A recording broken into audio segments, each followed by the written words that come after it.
Yeah, yeah, yeah. Shit ain't fair.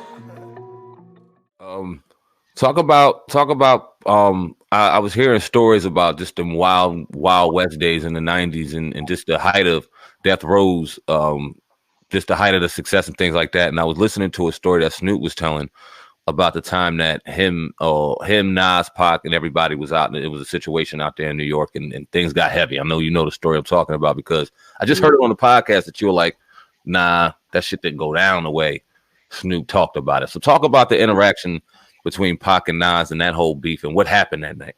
Yeah, yeah. So what happened was, it was after the MTV Music Awards in '96. So it would have been like September the 1st, September the 2nd of 1996. Might even been the 3rd or the 4th. I don't know of '96. But anyway, it's a park out there. I always call it Cobra Park, but I think I've been corrected. It's Bryant Park. That's right next to Radio City Hall. And so, or not too far. That's where the big after party was at the for the MTV Music Awards was at Radio City Hall, and so at Bryant Park, and so we was trying to launch because that's when Eric B and Big D and all of them had convinced us into y'all need to get the East back. Y'all need to somehow cultivate the East Coast and stop all of this East Coast hate. And so they came up with the ideal of doing something called Death Row East.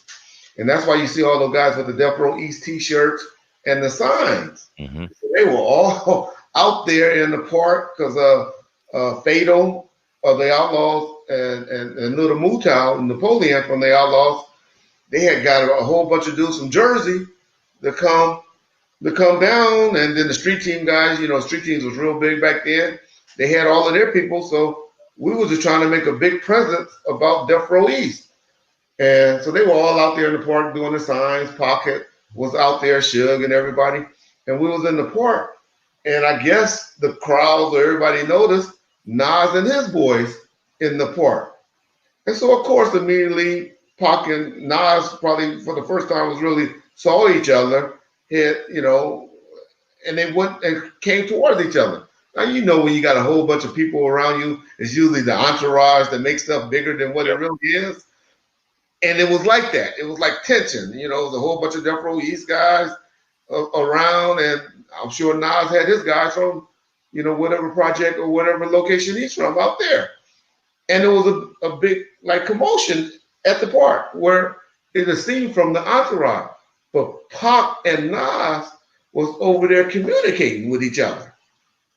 And from all takes from that day, from afterwards, Nas and Pac worked out whatever beef or whatever problem that they had to the point I heard myself Pac tell Suge, "Hey, when we get back that song where I dissed Nas Against All Odds, it came out unfortunately, but I want to take that verse out because me and Nas is cool. Matter of fact, Nas gonna come in town next week, and we're gonna do some songs together. We're gonna do some work together." Damn.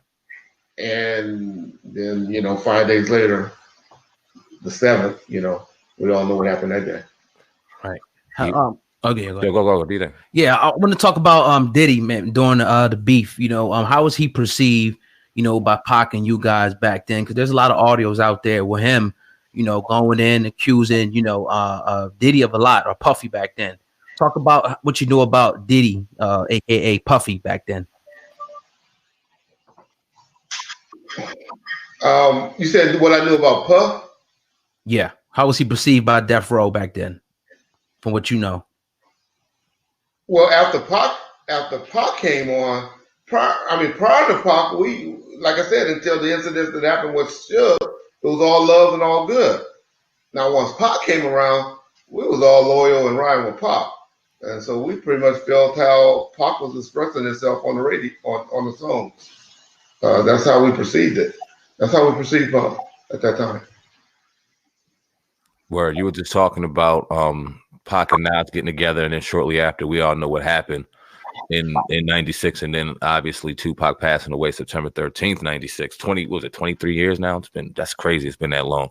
Yeah. Talk about those events in that evening, man, because one, you know what I want you to talk about? Talk about the Las Vegas Police Department and their involvement in it, because when you look at it, obviously we were younger at the time, so we, like I said, we didn't understand grown folk conversation. But when you look at the case now, when you look at other cases, it didn't seem like it was that difficult to solve. Yeah, we didn't really get a clear-cut person in who did it for years, damn near decades to come. So talk about their involvement, how you feel in whether it be negligence, involvement, whatever. Talk about them in regards to Tupac's death. Yeah, well, they didn't want to solve that case because they didn't want that perception out there.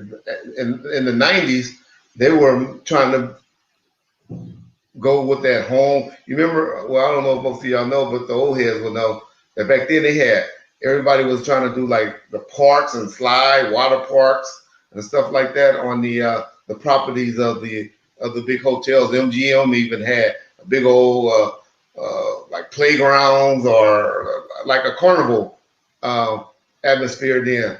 And so they didn't want no trial. And plus they wasn't gang guys. They were really, white. They were mainly used to investigating people stealing and robbing from casinos and stuff like that. They didn't really have too many murders, especially gang activity and stuff like that in the city of Vegas. And especially from the LA guys and, trying to deal with them. And so they were really just trying to get this over with, like get out of Vegas, type atmosphere. They was not trying to solve the case, even though there were cops that were white, because you had that black and white stigma that worked out the PD that was telling them, hey, these are your players. This is who's involved. They didn't even know, this is how bad they were.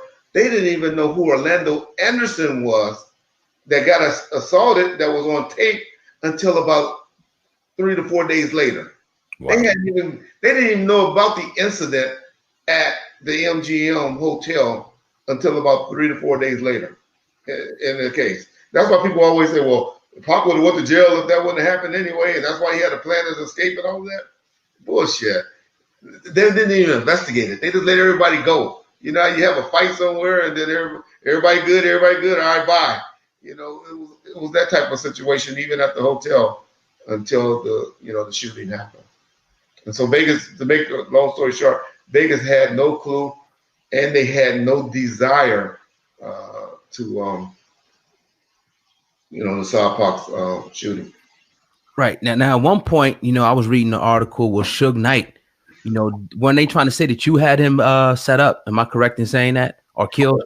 Well, Suge ain't never said that. That's an old white man that did DVDs and probably didn't even know who the fuck Tupac Shakur was. That's crazy. And in the 2000s, that wanted to make money off of DVDs and start portraying that and putting that out. And that's all that was, is that. Well, did it get real for you at that time with all like just the bullshit? Because we don't know how beloved Pac was, and then your name just randomly thrown in there. Like, how were you perceived out there, and how did that make you feel just walking around? Was security extra during that time? Yeah, Suge went to jail in 1997. I ran the company from 1997 to 2002.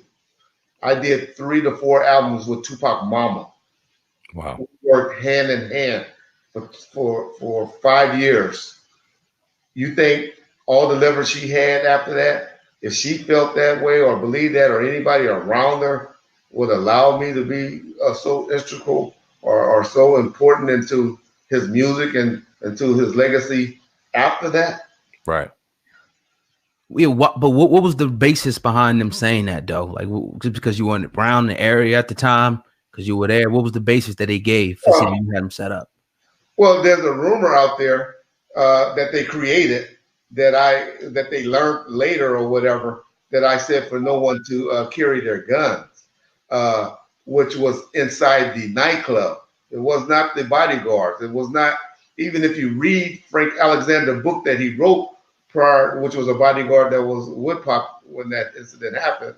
Even if you read his book, that he wrote in 1997, 1998, he says in this book that he left the gun in his car and Pac at the last minute asked him to drive the Outlaws because none of them had license. And so that's why he left his gun in his car.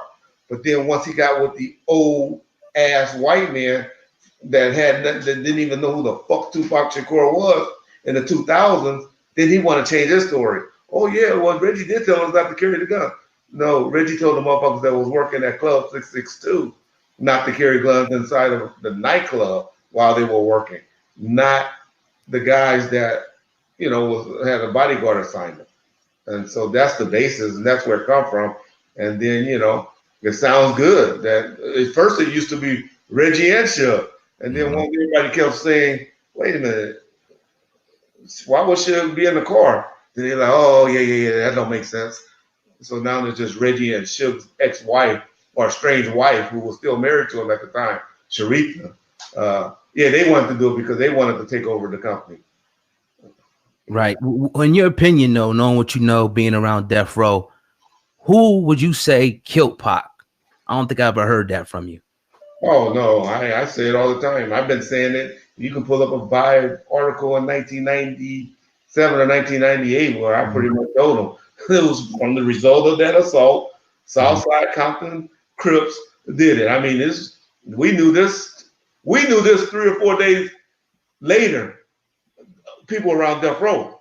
Why?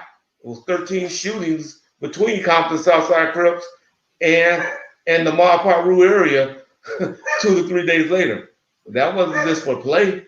That was because, you know, everybody knew what was up. That's from out here. And that had a brain.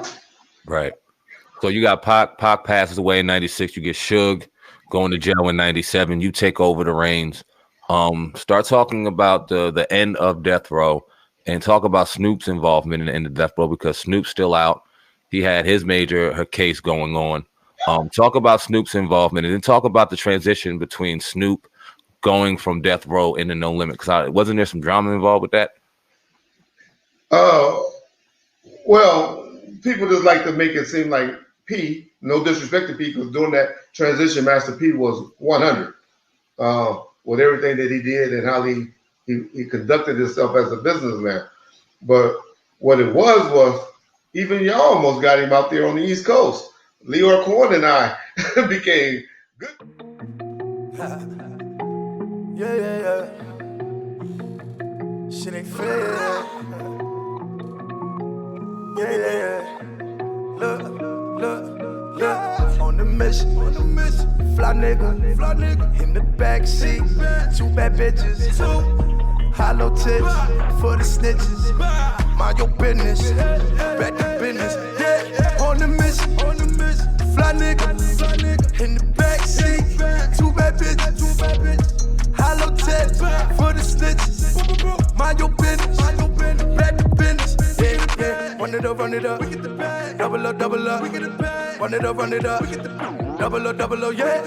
Run it up. Jay shot. Double up. What's up? Give me your bag and I run it up. Give me your bag, I be fucking up. If I was born broke, then I'm gonna die rich. I wake up and I roll, smoke, kick on my side, bitch. Chop the work like a dojo. If you gone by the night shift, your bitch on my dick. Chop her ass like a lolo. Now the question if I hit, you know that I did. King of the jungle, yeah, bitch, I'm a lion. Bitch, screaming gang, but we know they lying. Trigger finger, it so get me excited. Look for the smoke, I got caught in the fire. Ain't moved out the way, yeah, my nigga, you fired. 2 trips out of state with the weight of the tire. Coke in the rice and the bread in the dryer. I scope in the flyer. Can't find China plate, made in China, razor made in China, never been to China.